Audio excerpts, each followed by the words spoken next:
Baik, teman-teman masih ingat di pertemuan yang lalu, kalau orang benar baca Al-Fatihahnya, dan sudah kemarin kita berlatih baca, masih ingat hadisnya? Kalau dia sampai bacaan Iyyaka na'budu wa iyyaka nasta'in, ya Allah, Engkau perintahkan aku sholat, ibadah, sekarang aku sholat. Dan Engkau janjikan saat aku sholat, Engkau akan mengabulkan apa yang aku mohonkan. Sekarang aku punya kesulitan, mohon mudahkan dan kabulkan apa yang akan aku mohonkan. Itu yang dimaksud Iyyaka na'budu wa iyyaka nasta'in. Oke, sekarang saya mau tanya sama teman-teman.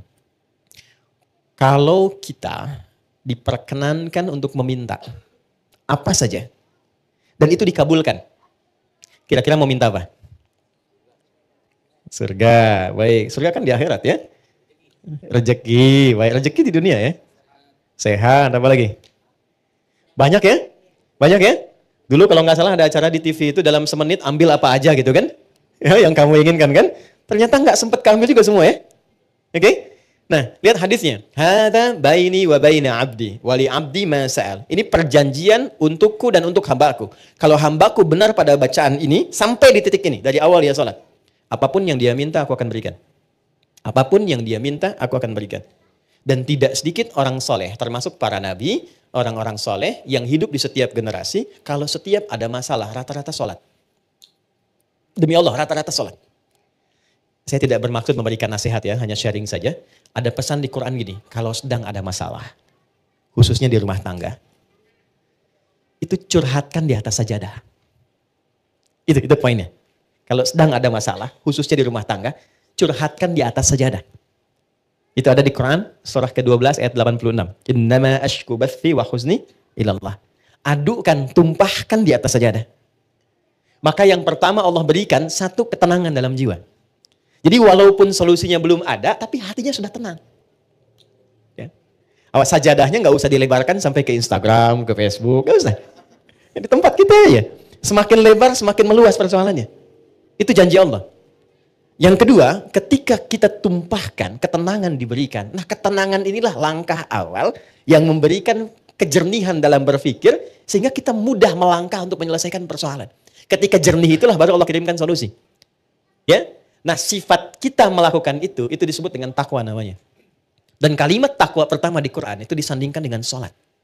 Takwa itu disebutkan 240 kali dalam Quran. Pertama kali disebutkan, disandingkan dengan sholat. Quran surah 2, ayat 2-3. Dzalikal kitabu la raiba fihi hudal lil. Siapa muttaqin orang takwa di situ? Ayat 3-nya. Alladzina yu'minuna bil ghaibi wa yuqimunas. Nah, takwa disebutkan 240 kali dalam Al-Quran. Amalan pertamanya sholat. Dan 240 ini dibagi 3 segmen. Ada segmen ritual seperti sholat ini. Ada segmen sosial seperti berbagi dengan sesama. Ali Imran ayat 133. Ada segmen rumah tangga. Dan ini segmen rumah tangga ditempatkannya di persoalan tertinggi di rumah tangga yang mengantarkan pada puncaknya. Yaitu perselisihan yang menghadirkan misalnya perpisahan. Disebut dengan tolak. Ini ditempatkan di Quran surah 65. Surahnya surah At-Tolak. Ayatnya persis sama dengan ini 2-3. Coba lihat.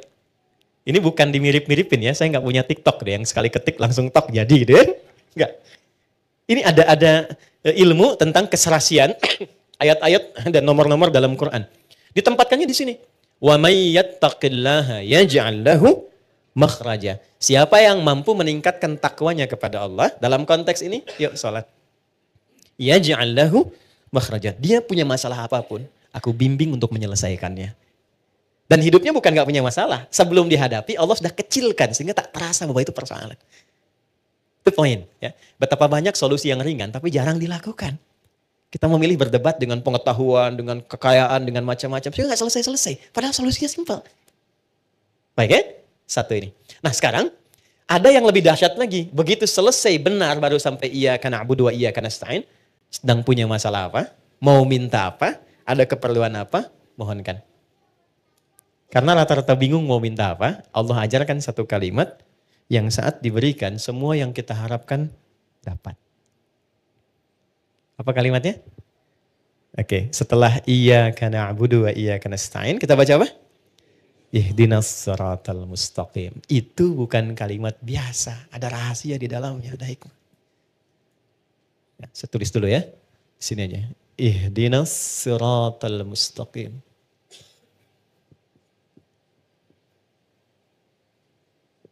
Ya. Pelan-pelan.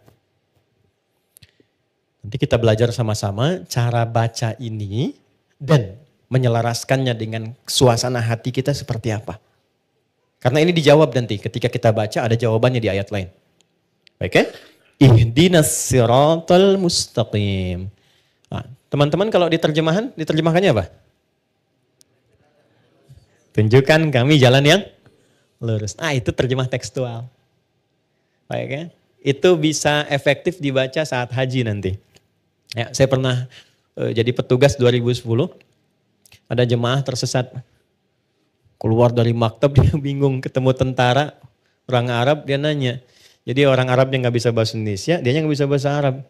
Tapi pintar orangnya. Tidak putus harapan, dia buka gawang maktabnya ditunjukkan. Pak katanya, ihdinas siratal mustaqim. Tunjukkan saya jalan yang lurus ke maktab. Ya? Tapi yang hebat tentaranya itu juga nggak kalah cerdik. Begitu dilihat maktabnya kan ada di gelangnya itu.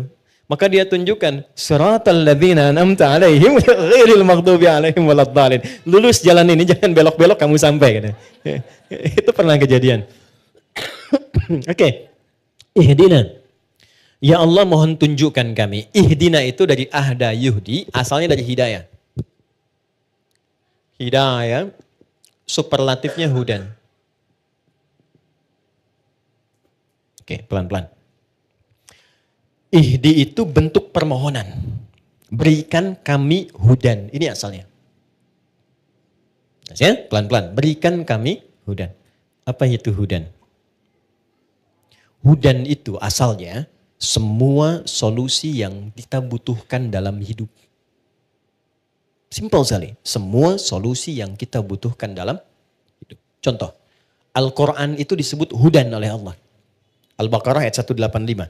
Ya syahrul Ramadan alladzi unzila fihil Quran hudan linnas. Kenapa Al-Quran disebut hudan? Karena isinya 6.236 ayat dari Al-Fatihah sampai An-Nas itu semua isinya solusi buat kehidupan kita. Tentang anak ada di situ, tentang pekerjaan ada di situ. Tentang maaf ya, semua hal yang kita jalani dalam hidup dari mulai lahir sampai wafat itu ada di situ semua. Jadi bukan ayat bacaan yang hampa makna, bukan. Itu semua kalau dikeluarkan, itu ada temanya secara tematik. Imam Al-Bukhari itu mengeluarkan 97 tema dari Quran. Disusun di dalam kitab beliau namanya Sahih Al-Bukhari. Bukan kitab hadis mata, bukan. Itu ada temanya. Dari mulai tentang iman, Anda bertanya kenapa iman saya suka naik turun. Kalau naik semangat ibadah, kalau turun saya agak malas gitu ya. Di sini nanti dikeluarkan ayatnya, topiknya apa, lalu ayatnya, lalu hadisnya, sejumlah 57 hadis. Ada bab bisnis kitabul buyu'. Teman-teman yang pebisnis, pengusaha, pengen belajar value dari Quran dan hadis, membimbing kita bisnis. Ya, demi Allah saya katakan, sahabat-sahabat Nabi dan tabi'in generasi setelah itu, yang mengaji dari topik ini, tema bisnis, itu setelah belajar mempraktekkan, tidak pernah ada yang kembali modal. Semua kembali untung. Dan kekayaannya itu di atas rata-rata. Ya, saya mau sebut Abdurrahman bin Auf, itu sebelum masuk Islam dan belajar dari Quran, itu kekayaannya itu standar aja walaupun kaya. Tapi setelah masuk Islam, itu kemarin riset saya tentang beberapa para sahabat, itu kekayaannya divaluasi kalau kekinian, itu sampai dengan 72.000 triliun. Dan ini riset ilmiah yang kemarin kami kaji, 72.000 triliun. Sekarang Elon Musk baru 3.000 ya. Jeff Bezos juga demikian kan, baru di kisaran itu dulu 72.000. Dan hebatnya masuk surga juga tuh. Masuk surga juga daripada miskin gak jelas kan. Nah ini masuk surga juga. Oke. Jadi poinnya begini. Saya agak cepat langsung karena waktu kita terbatas. Ihdina, ya Allah berikan aku hudan. Solusi dari masalah yang aku rasakan sekarang. Nah saat teman-teman membacakan itu, coba di hatinya rasakan sedang punya masalah apa yang dirasakan. Gitu. Ini jarang dibaca begitu kan? Kan normal saja kan? Ihdinas siratal mustaqim, siratal ladzina an'amta 'alaihim ghairil maghdubi 'alaihim waladdallin. Amin, selesai. Sampai di situ benar untuk menggugurkan rukun dalam sholat. Sah sholatnya. Tapi Anda nggak dapat ini. Nggak dapat kenikmatannya. Jadi begitu Anda bacakan, ihdinas siratal mustaqim, rasakan dalam hati kita. Nggak perlu diungkapkan, kita belum sujud. Nggak perlu diungkapkan, rasakan dalam hati ada masalah apa yang dibawa dalam sholat. Karena Allah itu maha tahu orang sholat itu pasti punya persoalan. Pasti bawa masalah. Ini kan tenang-tenang senyum-senyum itu ya boleh jadi juga ada masalah kan. Gak semuanya tenang kan dalam hatinya kan. Sama. Gak ada orang dari subuh sampai zuhur gak punya masalah. Itu gak ada itu. Ya gak ada. Semua orang punya persoalannya. Maka Allah tunggu sampai zuhur itu. Kita minta supaya diselesaikan. Maka ketika selesai zuhur nikmat kita menjalani siang sampai sore. Itu hikmahnya demikian, filosofinya begitu.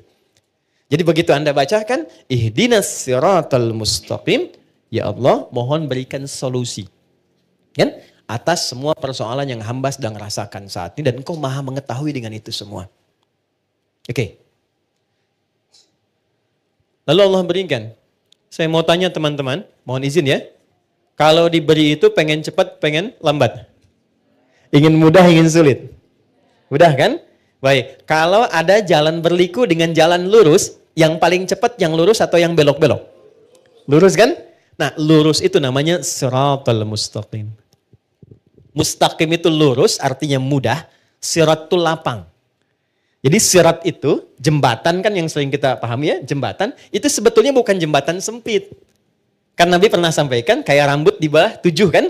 Ya kan? Nah itu menjadi sempit pada orang yang banyak maksiat dan kurang amal. Tapi bagi orang yang dekat dengan Tuhan, dia mendedikasikan kegiatan di dunianya untuk beribadah kepada Allah dengan berbuat baik, maka itu menjadi lapang. Ketika lapang itulah menjadi surat namanya.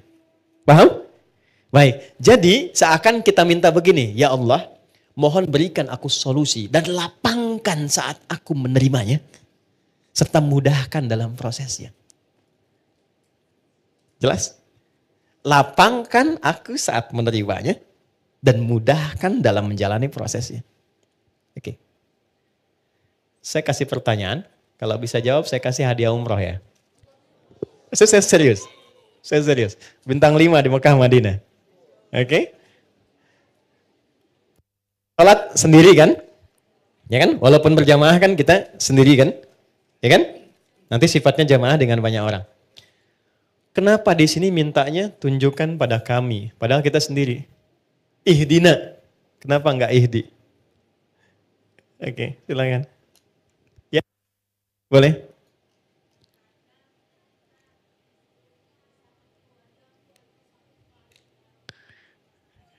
Bagus jawabannya. Sampai Cengkareng tuh.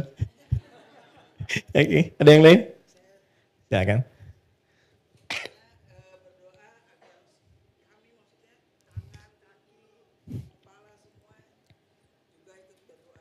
Bagus. Sampai migrasi. Waktu habis. Waktu habis. Dan sini, saya cepat saja. Gini, ini filosofi dalamnya. Ini saya kasih yang paling dalam sekali. Maaf ya. Kalau kita sedang punya masalah. Masalah itu untuk sendiri atau kadang ada yang terlibat di sekitaran kita. Oke. Bagi kita mudah, tapi mungkin bagi pasangan kita belum tentu itu mudah. Bagi kita dan pasangan mudah, tapi mungkin bagi ayah dan ibunya belum tentu mudah. Bagi suami istri mudah, tapi bagi anak belum tentu mudah. Kenapa kita sertakan dina di sini, ihdina, untuk memberikan kesan bahwa ya Allah, berikan solusi atas masalah yang sedang hamba jalani, mudahkan prosesnya dan lapangkan untuk semua yang mengalami itu. Kalau suamiku di dalamnya, lapangkan hati suamiku pula. Kalau ada tetanggaku di dalamnya, lapangkan tetanggaku. Kalau ada ibuku di dalamnya, lapangkan hati ibuku. Itu dalam banget. Itulah sebabnya kenapa menggunakan na, tidak menggunakan bentuk tunggal secara personal. Jadi ketika kita menunaikan sholat, di situ Allah ingin menyelesaikan persoalan, masalah yang kita alami setuntas-tuntasnya, bukan 1-2 tahapan kehidupan. Jelas? Oke, tiketnya masih saya pegang ya. Satu. Jelas ya? Paham ya? Baik, maka jangan sungkan untuk mengungkapkan itu dalam sholat, tapi di hati kita. Karena nggak boleh dilafadzkan. Jelas ya? Ihdinas siratal mustaqim. Cepat, karena Allah Maha tahu. Kita tinggal hadirkan saja suasana itu. Minta. Nah sekarang Allah kasih mudah, kasih cepat, tapi caranya nggak enak. Mau nggak? Oke? Kasih mudah, kasih cepat, tapi caranya nggak enak. Anda melamar pekerjaan, langsung dikabulkan, cepat diterima. Tapi begitu datang, Anda dimaki-maki dulu. Lain kali nanti kalau ke sini, pas kerja, kamu pintar, tapi pakaian kamu nggak layak. Besok kamu ganti kayak gini. Ini perusahaan begini. Nggak cocok nanti kalau kamu pakaian begini. Tapi kamu diterima. Yang kedua, bagus, kamu prestasinya bagus, baik. Nanti silahkan besok mulai bekerja, datang sebaik-baiknya. Pakaiannya disesuaikan. Nanti kita sudah berikan ketentuan dress code-nya. Enak yang pertama, enak yang kedua. Yang kedua, sesuatu yang melahirkan ketenangan, kenyamanan, kenikmatan, itu bahasa Arabnya an-na'ama yun'imu. Nikmat sifatnya. Kalau kita minta kepada objek yang ada selain kita atau di depan kita atau yang enggak ada tapi kita minta, gunakan tak setelah an'ama menjadi an'amta. Maka setelah itu kita meminta, ya Allah saya nggak pengen dapat yang cepat, mudah, lapang, tapi misalnya nggak ada kenikmatan di dalamnya. Maka diteruskan ayatnya, siratal ladzina an'amta alaihim ghairil maghdubi alaihim walau. Ya, jangan sampai di situ ada, mohon maaf ya Allah, ya kita minta misalnya ya Allah jangan sampai solusi itu datang diberikan, tapi muncul juga rasa-rasa yang tidak mengenakan. Mengarahkan kepada hal-hal yang tidak menyenangkan. Ya, walaupun ada tafsir lain maghdub di situ, kalangan yang dilaknat, dhalin yang tersesat. Karena sudah diberikan kenikmatan tapi tetap dia jauh dari Allah Subhanahu wa taala. Itu makna jauhnya. Jelas? Halo, jelas? Oke, setelah jelas, pertanyaan saya yang terakhir. Oke, dapat hadiah. Siapa orang-orang yang dimaksud di sini? Pada orang-orang yang telah engkau beri nikmat kepada mereka. Itu siapa? Para nabi. Apa lagi? Apa lagi? Ya, orang bertakwa. Bagus, baik. Apa lagi? Oke, singkatnya Quran surah 4 ayat 69. Ada 4 golongan. Jadi kalau teman-teman, ini ajaran dari Quran, kalau ingin bahagia, ingin tenang, ingin nikmat, ikuti 4 golongan ini.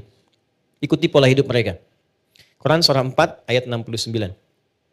Wa may yuti'illaha وَالرَّسُولَ فَأُولَٰئِكَ مَعَ الَّذِينَ أَنْعَمَ اللَّهُ عَلَيْهِمْ.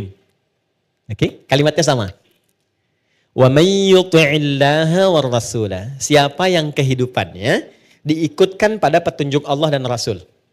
Dari bangun tidur sampai tidur lagi. Misal, saya mau bangun tidur, saya ikutin bagaimana Nabi bangun. Ya, itu contohnya ada pada doa nanti. Ya, doa itu bukan sekedar bacaan, di situ ada penuntun aktivitas di setiap doa itu. Ya. Oke. Siapa yang pola hidupnya mengikutkan pada tuntunan Allah dan Rasul. Perhatikan. Faulaika ma'alladzina an'amallahu alaihim. Maka mereka itu aku jamin akan disatukan dengan 4 kalangan yang selama hidupnya selalu dijamin kenikmatan oleh Allah. 4 kalangan. 1, minan nabiyyin, para nabi.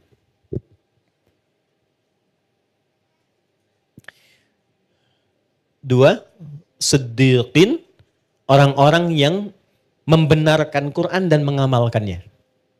Misal, kata Quran, berjilbablah perempuan. Maka dia membenarkan ayatnya dan mengamalkannya. Itu siddiq namanya. Jelas? Laki-laki misalnya, bangunlah tahajud walaupun sunnah. Anda benarkan ayatnya, Anda amalkan itu disebut siddiq. Yakin sepenuhnya dengan mengamalkannya. Kenapa Abu Bakar disebut siddiq? Karena beliau paling yakin apapun yang Nabi sampaikan itu seketika diyakini, walaupun bagi sementara orang itu belum mampu ya dipahami dengan logikanya. Karena itu disebut dengan Abu Bakar as-siddiq. Oke, 3. Ini siddiq. 3, syuhada. Orang yang wafat yang saat hidupnya sering mendedikasikan kegiatannya untuk ibadah. Maaf ya, jangan hanya dipahami berperang misalnya secara militer, tidak. Anda bekerja niatkan karena Allah. Di rumah tangga niatkan karena Allah. Posisikan istri sebagai titipan Allah. Istri suami sebagai titipan Allah. Menyayanginya karena Allah. Posisikan anak sebagai titipan Allah. Saya tanya teman-teman nih, antum cintai istri itu karena Allah atau karena sayang? Berat sekali jawabnya ya. Oke. Anda cintai anak itu karena Allah atau karena sayang? Oke, kalau karena Allah itu ada dua cirinya. Satu, dia akan memastikan yang dicintainya itu selalu berada dalam hukum-hukum Allah. Oke? Jangan dibayangkan terlalu ekstrim, tidak. Ya, misalnya apa? Sholat, diajak sholat. Diingatkan ngaji misalnya. Didekatkan pada yang baik-baik. Istri pesan ke suami, cari yang halal ya. Jangan pernah datangkan yang haram misalnya. Itu sudah cukup menjadikan Anda berjuang hidup untuk menaati Allah. Kalau wafat, itu disebut wafatnya fi sabilillah, orang yang disebut syahid, zamannya syuhada. Jadi ada 3 jenis syuhada itu, syuhada yang wafat saat ada dinas militer, ya itu langsung syahidnya dunia akhirat. Ada syahidnya seperti tadi saya sampaikan, merawat anak karena Allah, ibunya meninggal, syahid, syahidnya syahid akhirat. Dimakamkan seperti biasa, tapi statusnya syahid. Itu kenikmatan surganya luar biasa. Kalau nggak percaya silahkan, lakukan dulu ya, nanti saat di ujung kematian itu ditampakkan hasilnya. Yang keempat, solihin, tingkat paling akhir. Wassalihin. Ya. Saya akhiri di sini dengan cepat, solihin itu singkatnya orang yang memastikan semua kegiatannya baik. Ya, kalau memandang yang baik. Kalau bicara, dia bicara yang baik-baik. Kalau kira-kira yang mau dikeluarkan itu kurang baik, dia tahan, dia nggak ungkapkan. Ketemu sama istri nih, ada beda pendapat. Dia mau cerita. Kemudian mau keluar kata-kata nggak baik. Dia jaga supaya menenangkan istri, nggak menyinggungnya. Itu masuk kategori ini. Oke? Begitu sebaliknya. Ujung kepala sampai ujung kaki. Dia arahkan, melangkah pada yang baik, bekerja yang baik. Maka masuk kategori ini. Untuk perempuan, salihat. Untuk laki-laki, salihin. Ini poinnya. Jadi kalau ada orang-orang ingin hidup tenang, ingin nyaman, minimal ikuti pola hidup para nabi, nggak terjangkau yang ini, atau paling minimal jadilah orang baik yang tidak melukai orang lain atau bahkan diri sendiri. Jelas? Saya tutup bagian terakhir. Ghairil maghdubi alaihim waladdallin. Kemudian diucapkan apa? Amin. Nah, aminnya itu ketika dilafazkan artinya mohon kabulkan ya Allah. Karena kita sudah meminta sampai ujung tadi. Mohon kabulkan ya Allah. Alhamdulillah, kita telah menyimak bersama ceramah yang penuh dengan hikmah dan pencerahan dari Ustadz Adi Hidayat. Dalam ceramah ini, banyak pelajaran berharga yang kita dapatkan tentang bagaimana seharusnya kita menjalani hidup, terutama dalam menghadapi masalah dan kesulitan. Salah satu pesan utama yang disampaikan oleh Ustadz adalah tentang keutamaan sholat dan doa, yang tidak hanya sekedar kewajiban, tetapi juga merupakan jalan untuk mendekatkan diri kepada Allah dan memohon petunjuknya dalam setiap langkah kehidupan kita. Ustaz menjelaskan bahwa dalam sholat, kita sebenarnya diberikan kesempatan untuk memohon apapun yang kita inginkan kepada Allah. Dan jika kita benar-benar melaksanakan sholat dengan khusyuk dan penuh pengharapan, Allah berjanji akan mengabulkan permintaan kita. Salah satu doa yang kita baca dalam sholat adalah Ihdinas syiratal mustaqim. Kita memohon kepada Allah untuk memberikan petunjuk dan jalan yang lurus yang bukan hanya berlaku untuk kehidupan akhirat, tetapi juga untuk kehidupan dunia kita. Selain itu, Ustaz mengingatkan kita untuk tidak hanya mengandalkan pikiran dan kekuatan pribadi dalam menghadapi masalah. Saat kita menghadapi kesulitan, terutama dalam urusan rumah tangga, sebaiknya kita curhatkan di atas sajadah kepada Allah. Hal ini sejalan dengan surah Yusuf, Quran surah ke-12 ayat 86, yang mengajarkan kita untuk mengadukan masalah kita kepada Allah. Ketika kita melakukannya dengan ikhlas dan penuh ketenangan, Allah akan memberikan ketenangan dalam jiwa kita terlebih dahulu, meskipun solusi atas masalah tersebut belum datang. Takwa adalah inti lain yang disampaikan dalam ceramah ini. Takwa bukan hanya sekedar ibadah ritual seperti sholat, tetapi lebih kepada keikhlasan hati dan kesungguhan kita dalam menjalani kehidupan sesuai petunjuk Allah. Ustadz mengingatkan kita bahwa takwa harus selalu disandingkan dengan sholat. Dan dalam surah Al-Baqarah, Quran surah kedua ayat 2-3, Allah menyebutkan bahwa orang-orang yang bertakwa adalah mereka yang melaksanakan sholat dengan penuh khusyuk dan mengikuti segala petunjuk Allah dalam setiap aspek kehidupan mereka. Takwa menjadi kunci bagi kita untuk mencapai keberkahan, ketenangan, dan kebahagiaan dalam hidup ini. Selain itu, Ustadz juga mengingatkan kita untuk memperhatikan 4 golongan yang dijamin kenikmatan oleh Allah dalam surah An-Nisa, Quran surah keempat ayat 69. Keempat golongan tersebut adalah para nabi, orang yang menerima wahyu dan selalu mendekatkan diri kepada Allah; Siddiqin, mereka yang sangat yakin dengan ajaran Allah dan Rasul-Nya, serta mengamalkannya tanpa ragu; Syuhada, mereka yang berjuang di jalan Allah, baik dalam pertempuran maupun dalam segala aktivitas kehidupan yang bernilai ibadah; Solihin, orang-orang yang menjaga setiap tindakan dan perkataan mereka untuk selalu berbuat baik. Jika kita ingin hidup yang lebih tenang, lebih diberkahi, dan mendapatkan kenikmatan Allah, maka kita harus kembali kepada Al-Quran dan sholat. Dengan mengikuti pola hidup orang-orang yang bertakwa, kita akan menemukan kedamaian, kebahagiaan, dan solusi atas masalah-masalah yang kita hadapi. Inilah yang menjadi inti dari ajaran Islam yang harus kita amalkan dalam kehidupan sehari-hari. Jika video ini memberikan manfaat dan pencerahan untuk Anda, jangan lupa untuk like, share, dan subscribe agar lebih banyak orang yang bisa merasakan manfaat dari ceramah ini. Dengan berlangganan, Anda akan terus mendapatkan konten-konten yang bermanfaat dan menginspirasi. Dan yang terpenting, mari kita doakan Ustadz Adi Hidayat di kolom komentar. Doa kita adalah bentuk rasa terima kasih atas ilmu yang telah beliau bagikan kepada kita. Semoga Allah senantiasa memberikan kesehatan, keberkahan, dan kekuatan kepada beliau, agar beliau terus dapat menyebarkan ilmu yang bermanfaat bagi umat ini. Terima kasih telah menonton video ini sampai akhir. Wassalamualaikum warahmatullahi wabarakatuh.